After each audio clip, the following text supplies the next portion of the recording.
Good morning. Welcome to the Celtic Way morning briefing live. It's Thursday, April the 6th. 2 more sleep, Sean. 2, I'll make it.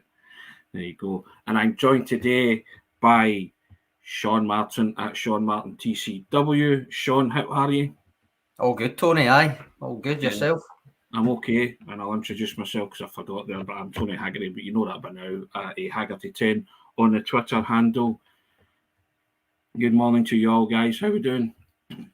Hope it's a good day where you are. Not too bad here. Now, before we talk about everything Celtic and an early preview, Sean, I think we're going for, aren't we? Early preview. Just direct you to the ticker tape running along the bottom of your screens. We thank everyone that's already subscribed. But if you haven't, click that button, guys, and subscribe to the Celtic Way website and support top quality football journalism covering the club you love. It'll cost you £2 for 2 months of unlimited access to everything that's written on the site. And it's all for a click of a button, www.celticway.co.uk/subscribe. That's www.celticway.co.uk/subscribe. And we also say thank you to SENECA. And you all know by now the Celtic Way morning briefing is sponsored by SENECA Medical Group. And SENECA are the #1 hair transplant company in Europe, and they offer innovative hair restoration treatments. And you can find out more about SENECA via the links in the description of this video. But that's not all. Somebody has to win this top, Sean, Celtic jersey. You can also win a signed Celtic home jersey via the links in the description of the video. If you fill in the forum, and the winner will be announced tomorrow, Sean, April the 7th, won't it? You can win that signed jersey. Yeah, it'll be drawn tomorrow, and the winner will be contacted at some point tomorrow afternoon, I believe. Yes, and that's courtesy of our friends at SENECA, and we say thank you to them for putting that up. That's a fabulous prize, a Celtic home jersey signed by Andrew and all the boys. And if you look in the links in the descriptions, there'll be a form there. Just fill in that form and you'll be entered into the draw to win that excellent prize, Sean. Yep. Now, Sean, 2 days to go. The big game at Celtic Park, Celtic versus Rangers, another derby. But our captain has been speaking through the club channel, amongst other people who have been speaking, but our captain's been speaking. And I picked out a couple of quotes that I quite liked here, Sean. He was talking about trusting the process et al. And he was being very, very statesmanlike and very captain-like. But he said this: in sport, obviously, emotion is the key, but too much emotion can cloud your judgment. It can cloud what you see in the day, what you see in terms of the pictures on the pitch that we look for in the way that we want to play the games. So, of course, you have to bring that energy, passion, tempo, and all these things in big derby games that you need, competitive edge, all these things that you need. But you have to stay calm. You have to see the pictures and play the game that we want and how we want the game to look. And I feel that when we do that, then that gives you the best chance of success. I'm a big fan, Sean, of players that see football in pictures. Callum McGregor being one of them, Rio Hatate being one of them, Matt O'Reilly being players like that, Aaron White, guys like that, create players, seeing games and pictures, and also Kyogo being a couple of steps ahead of people making runs, and and Ange talking about that's the kind of thing that he wants his players to become natural to them. See the game in pictures, be steps ahead of your opponents, play that pass, risky passes, those idiosyncratic behaviours that we've been banging on about for a long time, Sean. Aye, and I think what I found interesting when he was saying about it clouding your judgment or not letting it cloud your judgment, it reminded me, do you remember I think it was in the aftermath of the final, or certainly might have been the lead up to the final, and I was saying that similar to a boxing match, when a member of the crowd, even a member of the press, sometimes can get swayed by the reaction to an attempted punch rather than what the actual punch has done, whether it's landed, whether it's affected someone. And I said that in the context of the final, that sometimes when you read the reports and stuff after it, you're going, that shot that they're writing about wasn't as close as what it seemed to them, but because the crowd's reaction, it clouded someone's judgment. And it's hard. That's kind of why you kind of try and watch it back as well, because you try and watch it without the immediacy of the kind of bias that the crowd and your own perception of it all puts on you. And I found it interesting that McGregor said that affects the players as well in terms of what's happening around about them, the atmosphere, the other players, and trying to ignore that. And I suppose it's just another way of saying play your own game. Don't let the occasion get to you and all that. But I still liked the way that he said it. I like that he said it would cloud people's judgments, and of all people, I think McGregor's one of the guys that doesn't let it cloud his judgment, no matter the occasion, isn't he? Yeah, and we've spoken about this before, Sean.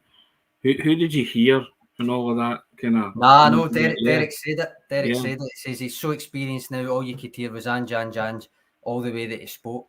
And I think you hear it all the time. It doesn't matter what player it is, but it's particularly good, I suppose, and cohesive when it's the captain saying it and it's speaking with the manager's tongue. But you just get what strikes me, Sean, is that they're all on point. They're all on message.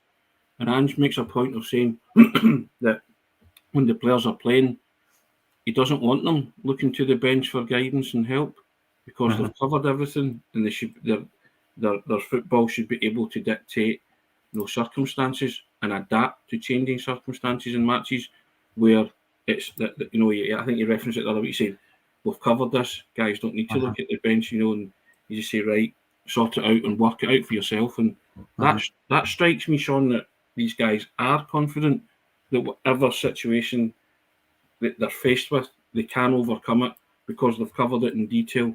The manager's covered it in detail, and once they're out there, they can sort things out for themselves. Aye, and do you know what that reminds me of? Do you remember that Dundee United game? I'd obviously been watching the Beatles documentary. Yes. And I got it into my head. I would start comparing McGregor to Paul McCartney and stuff. Well, in that documentary, there was a phrase that I quoted in that piece, and it was Paul McCartney trying to get the rest of them to kind of remember what they're there to do, the writing songs and be creative and all that, rather than just sit about eating and smoking and stuff. And he said that the manager was away. I think he said, "Daddy's gone. We're ourselves at the play camp now," or something like that. And I'm like, well, that's almost the attitude that Ange Postecoglou leaves them with. Yes. Because once they cross that line, they do know what they're doing. And all right, he's put it in place and he's instructed them and he's taught them and he's prepared them for it. But ultimately, once they're on that pitch, Daddy's gone. Daddy's at the side. He can't do anything to help you, really. Not really. He can advise you, but he can't actively go and do it himself. So. And I still maintain that Callum McGregor's the Paul McCartney presence in that team. He's the one that makes sure they do it. He's the driving force. Oh, very much so, Sean. Yeah, I remember that piece as well. I think we went through a phase of referencing Beatles stuff for a while. Till you told me to knock it in the head, didn't you? Right, enough for that. But yeah, Pete McGee, I always go back to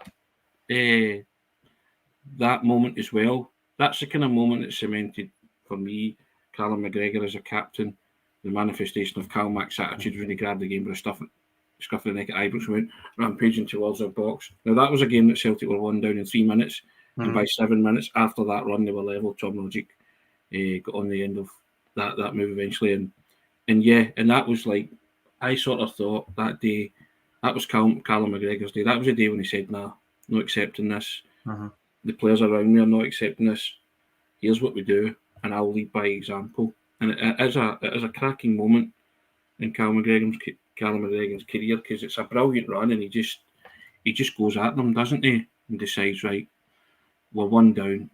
And I've always said about that celebration, Sean, that it was muted because the players were like, right, we've had a bad start, we're back in it. And it's almost as if they're saying, let's play our football now, and get back on the horse, basically. You get usually older captains from older teams that like to say if you start poorly or if somebody's not quite at it, or a lot of the team just aren't quite gelling on a particular day, then they'll go and kick somebody or they'll start a wee ruckus and stuff. That's almost McGregor's version of that, which is a very McGregor way to do it. Is all about the football, all about what he can do to help the team rather than necessarily getting embroiled in a ruckus. But I think it's the same type of thing where the captain's doing something to kind of pull everybody else out of the mire in a way. He just does it in that way. Yeah. I think that's old school, Sean, versus the new school, isn't it? Yeah. Old school, you'd cement somebody, get the crowd going. New school, you'd do something creative and constructive and influence the game, I think that he did say the trust the process thing again, and it's a well-worn phrase, so I'm not going to get into it, but too much. But I just wanted to say I can't help but think of basketball when I hear that, because a few years ago it was a repetitive mantra. That's the first I kind of heard it used as a repetitive thing rather than just a kind of throwaway comment. And it was the Philadelphia 76ers, and they were doing a thing called tanking, Tony, where they were basically deliberately not winning for most of a season, so they would finish lower and get a high draft pick in successive years, right? And the expectation, obviously, that it pay off longer term when they had all these quality players. It didn't, by the way, it didn't work. No one else. But clearly, with Celtic and Postecoglou, it's not like that. It's about the style of football. It's about the belief in their way, and that their way will see them get to where they want to be, etc. And as always, as we're saying, and as Derek put the comment up, that Derek says, you can just hear the manager and the captains talk. Yeah, definitely. Now, Sean, AGSC Tech, okay. Brown Warrior, a leader should lead by example, and that's what McGregor does, yep. Said that countless times. Now, AGSC Tech takes issue with the Beatles analogy. That's all right. That's fine. He's allowed to disagree, Tony. What say you to that, Mr. McCartney? Well, I'm not Mr. McCartney. Mr. McGregor's Mr. McCartney in this analogy, innit? Nah, you're allowed to disagree. Fair enough. Short and sweet to AGSC Tech, fair dues.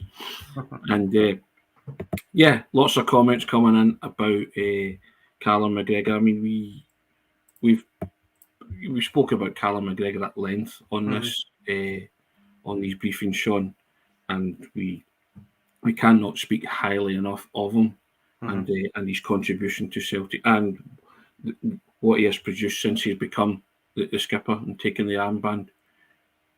All you need is love. Yes, that's exactly it. Yeah, that's exactly it. I'm in agreement with that. Now, I spoke at the top of the program and said, amongst other people that were speaking, Callum McGregor was speaking, but Connor Goldson was also speaking, Sean. Yes. Lamenting the fact that he's not won a lot, or he should have won a lot more with Rangers. And he's not happy, is he? He's not a happy camper. let's say that.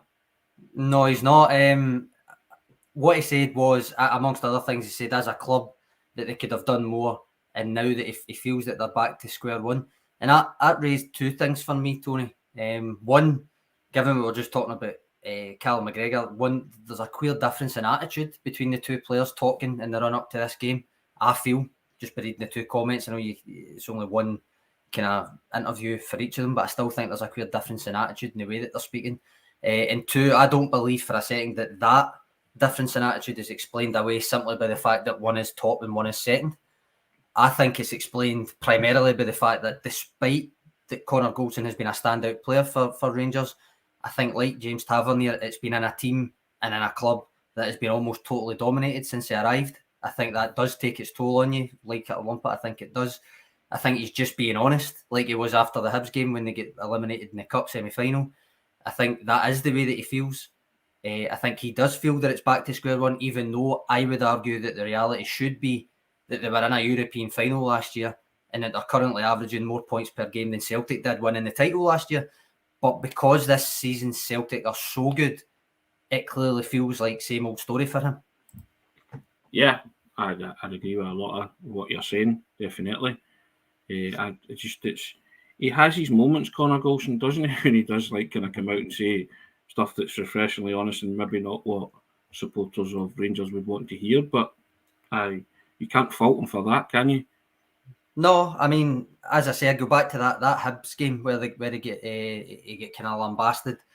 All right, you probably, as a media professional, Tony, you're like, this is great, this is golden from Goldson, but is it really wise for a senior player to have come out and said what he said after that Hibs game? But ultimately, I think he was just being honest. That's the way that he felt, and I think he's being honest now that he does feel it's back to square one. I think that's music of the ears if you're a Celtic man, because they shouldn't really be feeling like that.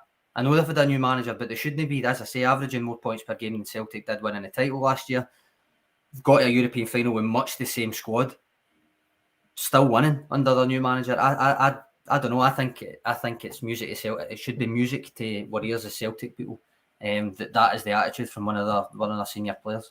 I also think as well, but Celtic players or the manager wouldn't comment specifically. Of course they won't. No, of course they won't. In the house, you're maybe delighted with that, aren't you? You're thinking, okay, there's a mindset there that you can maybe tap into. Don't know if you could call it fragile. I agree with you. Of course they won't mention it. They won't mention that kind of stuff, but they might not even listen to it. To be honest, I wouldn't be surprised if they don't.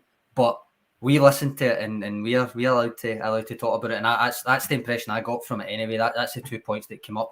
to me when I read both of their comments. One, the clear difference between the attitude between them, Yes. and then two, as I say, I would question why he feels it's back to square one. I think that's quite a negative way to be looking at it. Yeah, without a doubt. Don't want to dwell too much on Connor Golson's comments, but lots of people have been speaking through the week. I just thought we'd do the compare and contrast that exercise from both influential players from both teams. Now, speaking of the game, Kevin McKenna has written a column today, hasn't he, Sean? And he was going to write about something in particular, but then he says he went off on some kind of tangent. We can ask him about it tomorrow, Tony, because Yes, he's going to come on the show for the preview. But he was going to write about the treble. He was going to write about a potential treble again, Tony. And in the end, he's ended up. He messaged me saying, "I've ended up doing a bit of maybe psychological self-assessment." And in his own words, it was about why I still care so bloody much about Celtic v Rangers games. So I've put the link in the comments for you if you want to have a read of that. And on that note, he's put in a couple of his favourite games, Celtic v Rangers games. So if you want to flood the comment section with your own particular favourite Celtic Rangers game, myself and Sean will look at them and assess them as we go. We know a lot of people will pick similar games, but if somebody does, then we'll put it on. But one of Kevin's his first game was the 4-2-79 league title win, Sean. My father never said this before, but he says that's the best Celtic Rangers game he's ever been to, and you'll find that go a long way to top that. So if those that were lucky enough to be there feel the same way, let me know in the comments, because everybody to a man who was there says that's the best Celtic game. Celtic down to 10 men, Johnny Doyle sent off a Roy Aitken masterclass, Sean, I believe. It was, and I'm actually going to dig it out because you spoke to Andy Reid. Andy Lynch, yeah. Andy Lynch, sorry, Andy Reid. Andy Reid's not in Forest Island International, isn't it? And Andy Lynch, and I'm going to dig it out and put it in the comments because it was a great piece, and it was from someone who played in that game. What it was like during the game, what it was like the build-up, why it wasn't on telly, remember, or all that sort of stuff, and then the celebrations after it, which potentially went on into the wee hours, Tony. Yeah, it was excellent. That was a great insight to that. Blind as a bat, 2-0, Lambert and Burley. No, you're all right. Yeah, my ball 4-2, yeah. Burley and Lambert, yeah. Other Lambert and Burley game as it became, even though the Scots were old enough to be at the 7-1 game, Brian Roberts. Well, lucky you. There you go. 7-1 game, Sean, 57 League Cup final. Hampden in the sun and all of that. Yep. Brown Warrior. 4-4 game at Ibrox, 86, the game that launched the title comeback, he says. Fair play. I was at that Brown Warrior. That was my first ever game at Ibrox, and I was in the main stand, can you believe? Watching that. A brilliant game. Two teams just going for it. Excellent game that was. 2-0, Part 16, 91. Dovchik scored the free kick, didn't he? Plunge McNugget coming in. 5-1 at Ibrox. The Lustig over the head, jersey over the head celebration game. What else, Tony? I mean, we mentioned a couple. Obviously, the 6-2 game for somebody my age is a standout. The last of course. Just turning the tide in general, announcing Martin O'Neill's arrival in some style, and the benchmark game. Aye. You mentioned the 5-1 Ibrox game to me. The 3-2 Edward game in March 2018. 2019? No, 2018 it was, aye. Is there any others that stand out for you, Tony? I've got probably two that I'll mention that we've not already mentioned, but any that stand out for you? Kevin also referenced a game where Charlie Nicholas scored a double 3-1 game, and Roy Aitken played a 1-2 of Colin Jackson and then ran towards the Rangers fans celebrating. I remember that growing up. There's also Charlie Nicholas' last game for Celtic, first time around, the 4-2 game. Celtic were 2-0 down at Ibrox, and it was the day Dundee United won the league, but Celtic, Aberdeen, Dundee United could all have won the league that day. Celtic came back from 2-0 at Ibrox and won 4-2. Charlie scored 2 penalties, McAdam scored and McGarvey scored. And I loved that game because basically Arthur Monford's commentary was he just surpassed himself that day. I think there was one Proven, Aitken, McAdam, goal, 2-2.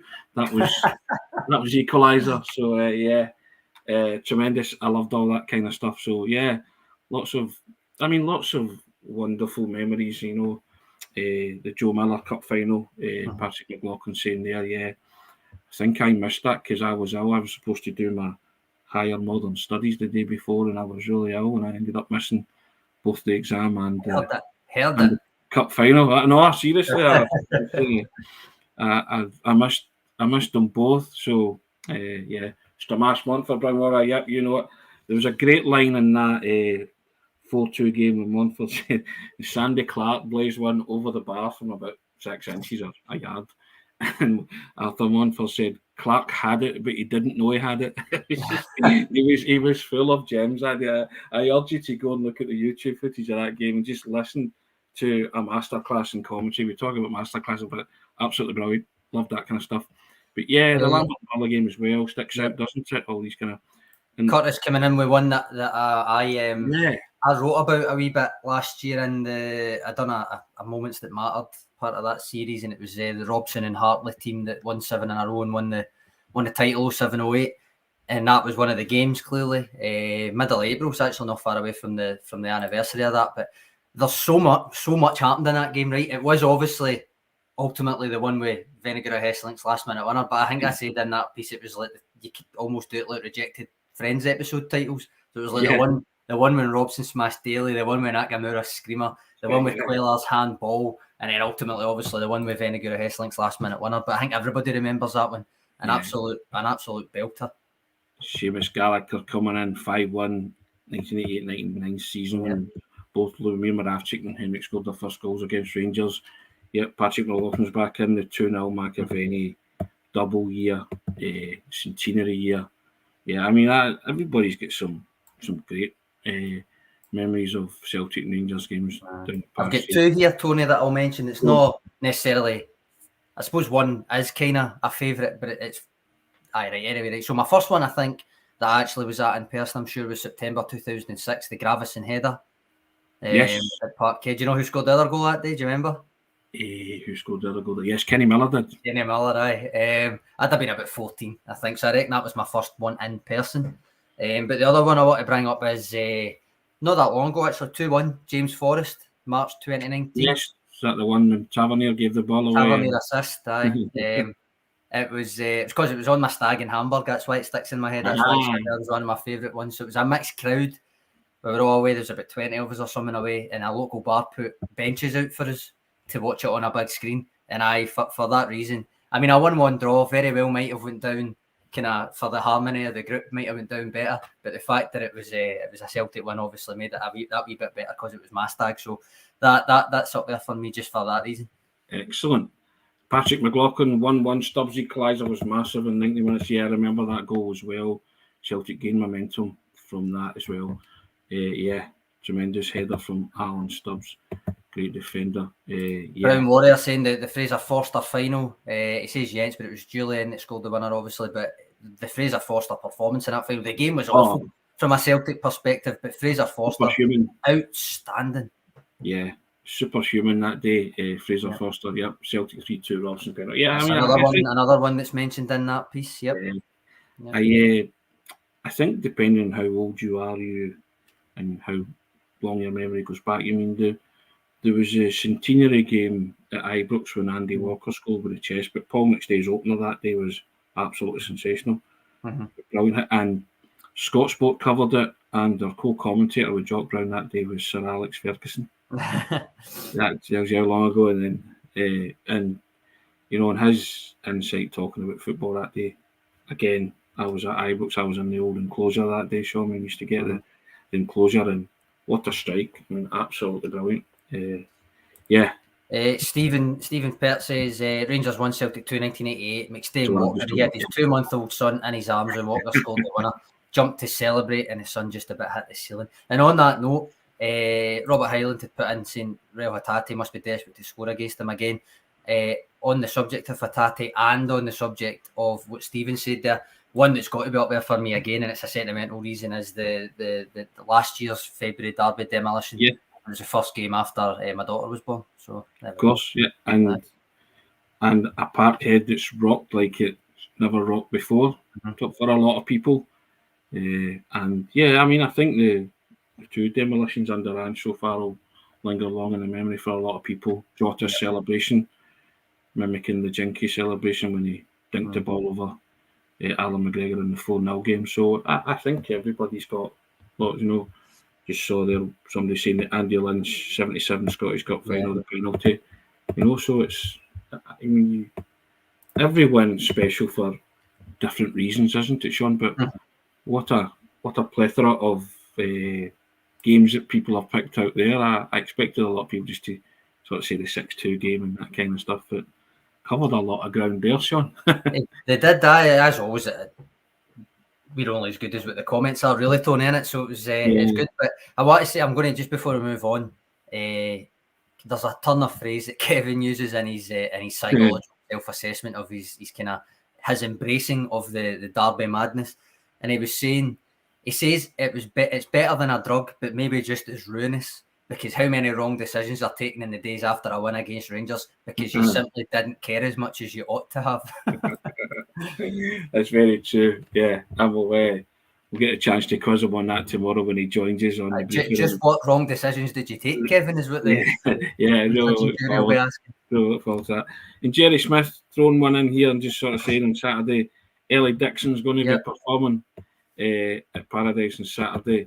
Ellie Dixon, who, if you don't know, has done her own version of Jota on the Wing, Sean, acoustic version, and it's cracking, isn't it? So we wish good luck to her and hope she enjoys the experience. I'm sure she will. Patrick McLaughlin, just before we move on again, what about the 3-0 Mulgrew Common Super and the 4 Horsemen banner? That was a good one. I love that team, Tony, as you know.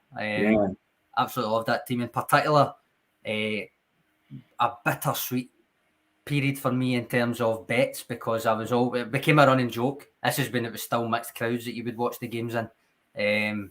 It's probably not now since 2012, but I had always a running joke with my kind of Rangers supporting pals that Gary Hooper would score a hat-trick against them, and he came close more than once. But it became such a running joke, I used to back it, and there was a couple of times where it was almost coming in. There was almost tears and snotters from my pals, but I like that team, really like that team. Yeah, I think that team especially, I think Gary Hooper, lots of people loved Gary Hooper. He was a great goal scorer, and one of my favourite goals is the one he bent in at Ibrox, and it's not shown enough because Celtic lost 4-2. But the angle that it goes, when you see the ball on the trajectory, it takes, it's absolutely brilliant. And another one of my favourite goals is the one where he busts a gut to get on the end. There's a Gary ball. It's a brilliant, quick. It's an Ange goal. That's an Ange Postecoglou Celtic team goal. That was peak Izagiri, as I would like to say. That's when I thought Izagiri could play for Barcelona. That's when I thought Izagiri, the peak he reached for a left back to tear up your biggest rivals, I think, is no mean feat. And that moment was superb, because you'd won the game in that moment, but it was just the actual speed of it all. It's even in slow motion, it's fast. If you get what I mean. And it's just it's a brilliant goal, and I think that team retains a lot of affection in Celtic supporters' hearts. Neil Lennon's kind of team that he built the first time around there. So, and Hooper being at the hub of that with just a brilliant centre forward he was for Celtic. But like others found, the grass wasn't exactly greener when he moved on. It could possibly have stayed a lot longer and scored a lot more goals. But yeah, you never begrudge a man and moved back down to England if that's where he wants to go. Now, Sean, we've gone nearly half an hour, but got to address it, haven't we? Yes, a few questions about it today. Yep. Speaking of the man who scored in the winning 1998 game, there it is, Derek. What's your opinion on the Andy Walker story about VAR, Sean and Tony? I was quite surprised that Walker chose to go public with that. But if you choose to go public with something like that, then surely you've got to name the teams, and you've got to name, I'm not saying name and shame, but you've got to say who was involved, because you've got a half-truth there, haven't you? And now the referees have kind of spat the dummy and indicated to Ian Maxwell that they want to now have a vow of silence. They don't want to be mic'd up, or they want to take that privilege away, where you can't. Well, nobody can hear what they're discussing, and it's now growing arms and legs and rattles out of prams, Sean. But Andy Walker has opened the proverbial can of beans here, a can of worms, hasn't he? He has, but I suppose in terms of what he's actually saying, though, does it surprise you? Is what I would say. No. Before VAR, the impression or the perception of refereeing standards in Scotland was at best substandard, Tony, and at worst genuinely incompetent, I think. And that's not just Celtic slanted. I think most fans and most clubs thought that. After VAR, has that changed? Has any trust been built or any inroads into even trying to improve the trust given the landscape in which they know that they operate? I would say no. So I'm not surprised that this is the type of thing that Andy Walker's saying he's overheard on the comms, which, by the way, if you remember, is something I raised way back at the start, because Gary Neville and Jamie Carragher both confirmed that a Sky broadcast for the English Premier League means that they can hear the deliberations before the decision is put on screen. So I'm not surprised. I suppose the only other thing I would add is, and you all know this, if you're a regular, Tony, you certainly know, you've heard it more often than anybody else, but you know where I come down on this. I think it's something I still think should be as happy a medium as you can get between accountability and ensuring refs don't necessarily need to make themselves a kind of target in real time, and that's to get them to set down exactly why they've made a game-altering decision in a report and issue it maybe the day after. Now, it's not perfect because there's no immediacy to that, but it's better than what it is just now, which is nothing. And you're saying they want to go even further into the vow of silence. They're a protected species and they want to be even more protected. But I think that idea would surely introduce both some accountability and eventually some trust, because you know you're going to get an explanation and not a wishy-washy one, but one that has to cite the actual IFAB laws. And then the refs get the chance themselves to fully explain their thought process, because they're not always wrong. Like, the assumption is that they're wrong. If that's the case, they're not always wrong. They'll sometimes be out to set down why they thought what they thought, and it will be right. But on the occasions where they are just totally wrong in their interpretation of stuff, saying so is the part where trust will be built. Right now, there's no trust. There wasn't any, and there's not going to be if it continues down the road that it's on, because VAR's not changed it. VAR has not changed it, and I think a lot of that is to do with, one, no full-time refs, but two, a kind of either a willful or just a genuine lack of understanding of the landscape in which they operate. They know they're introducing VAR in Scottish football. They know it's not getting introduced in a vacuum. It's Scottish football you're operating in. And I still think there was no inroads made to build trust with a nationwide supporter base that doesn't have much in refereeing. We spoke about that at length at the time, didn't we, when it was getting rolled out, and we had these conversations before. I think Pete McGee asked what Andy Walker actually said. He said, Pete, that he'd heard a VAR official saying the easiest way out of a complicated call was if it was offside. That's the phrase that's causing the consternation and causing everybody to, in an airplane style, Sean, panic. Isn't it? It's the one that's caused the stushy. And he has opened a can of worms here, and certainly it will now roll on, won't it? And someone's asking why is he saying it now if he's been sitting on it for a while. My thought about the whole thing is he's gone a half truth there, and he should have gone the whole truth and just said what game it was, and what now everybody's speculating that it was the Jota versus Motherwell decision, Sean. There you go, which it could be, it could not be. That's, again, I'll say that's speculation. But yeah, I just think something like that, if you're going to do it, you have to go the whole hog, don't you? And say what decision it was and who was involved, and then you can decipher or take action and see what happens next. Aye, and I think he also said that to him it was taking the easy way out. It was looking, the officials looking for the easy way out. And Andy Waters says you've got to look at what's happening on the pitch and apply the laws of the game. That's by definition, that's what should be happening anyway. But again, to get back to this, and I know I'm doing it to death, but to get back to this idea of the NBA style officiating report, they do it with 4 labels, right? And a video of the incident. And now with the SPFL YouTube and TV broadcast, that's not a big ask, the video clip, right? Because you already see it on Twitter within minutes after it happens, right? But the labels that they use are, so they abbreviate it to like CC, IC and all that, but it's essentially correct call, incorrect call, correct non-call, and incorrect non-call. So you need to explain it if you don't whistle for something as well, like that kind of thing. Yeah. As if it's a game-altering decision. It's obviously easier, or theoretically easier, to do it for the last 2 minutes like the NBA do, but I'm advocating any game-altering decision, or indeed non-decision, because ultimately they've got superiors that they need to explain calls to anyway. So I don't think it's a big ask. I just think the referees are a protected species and they won't go for it, basically. But I do think that that's a happy enough medium. How suspicious does that make you then of any calls now, Sean? Me personally, I still veer on the incompetence scale. But and again, the fact that they've rolled out something as major as VAR without full-time officials it baffled me at the time. I said I would just need to get on board with it because that's what we're doing. But it obviously is putting the cart before the horse. And that's not to say that these leagues that have had VAR for a few years now are like it's flawless. It's not. I still watch quite a lot of Serie A, and you still get daft decisions. And you still get decisions taking ages, which is Ange Postecoglou's gripe with it rather than the decisions themselves. And you see a controversy in England all the time. Yeah. But it's just it doesn't help. And again, I'll go back to the trust thing.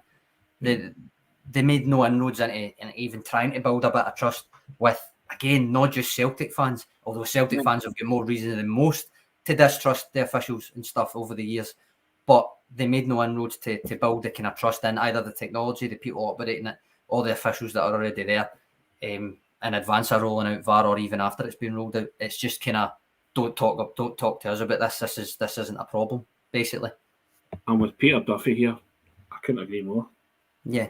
3 words. That's what it is, though. That idea, I'm saying, that is what that is. That's just transparency. You're not saying that if they come out and say that they made the wrong call, then they'll automatically be demoted. And I suppose it depends how egregious the wrong call was. But ultimately, that would need to be in place as well. It's not an automatic, well, you got it wrong, so you're demoted. It needs to be, was your thought process at least rational? And you admit you got it wrong as well, that kind of thing. But as I'm saying, they don't always get them wrong. It gives them a platform to explain their thinking. Martin and Tony said himself on TalkSport not long ago that he had back and forth with referees all the time. But occasionally after the game and it had calmed down and he'd seen it back and the referee talked to him, occasionally he did say, you're probably fair enough. But in the heat of the moment, it was, oh no, absolutely not, he's at it. So there will be moments like that. And if they adopted this, which they won't, I know, but if they adopted that, then there will be moments where you're going, actually, he probably was right and his thinking probably was reasonable.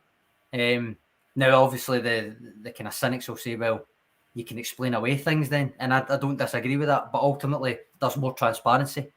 Yeah, transparency indeed. I've always said, Sean, I've been consistent with this. I don't want favours, I just want fairness, with refereeing. But I think it's hard to get fairness when at the crux of the matter is they're just incompetent. They're incompetent at best, hopeless, if you want to call them, at worst.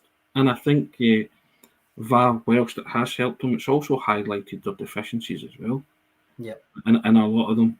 And if this is the kind of conversations they're having, then, dearie me, what happens next is anybody's guess. But I'm all for disclosure and transparency. See if someone could explain away to me these decisions. I might not like it, but I would accept it. As you've just said there with Martin and Neil, and I would maybe still possibly disagree. But if someone can explain to me why, I think that's why it's that lack of coherence and an explanation and guidance. Where this season we've seen the kind of handball law change almost every other week, haven't we? For want of the thing is, if we can sit here on a Monday, right, which we've done often this season, and I can put up the IFAB rules, and we can give our interpretation, and all right, it might not always agree with each other's interpretation or with the decision that was made on the field. But for instance, and I know this one is a non-decision. Well, it was a decision, but it was the wrong decision. I think the Connor Goldson one with a handball.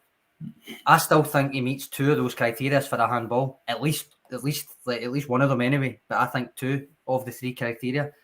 But if you've got the IFAB sitting in front of you, and we can do it. It's not a hop, skip, and a jump that an official who is well versed, presumably in these laws, can say, no, actually, I don't think this, that, and the next thing, because there are subjective decisions in there. There is an element of subjectivity, but it shouldn't be used as a cop-out to abdicate the responsibility, which is what Andy Walker's suggesting is happening. Yes, and I think that's unpalatable for every Scottish football supporter, not just Celtic supporters, but for every supporter this season who's watched referees, and be incompetent and a VAR decision has gone against them. They'll think well, is that the same route that they've taken with that one as well? Mm. And I just think it's unfair. We do now need some transparency and some explanation. They can't now spit the dummy and then withdraw that whole element of VAR. The thing is, and I remember, becomes secretive, Sean. Well, but I think it already is secretive because they refuse any sort of oversight into that. And I know that there should be internal ones. But if Sky can hear transparency, if Sky can hear the decision, it's not really secretive. Then it's up to guys like Andy Walker and whoever to say, well, actually, no, this is the conversation. This is what was said.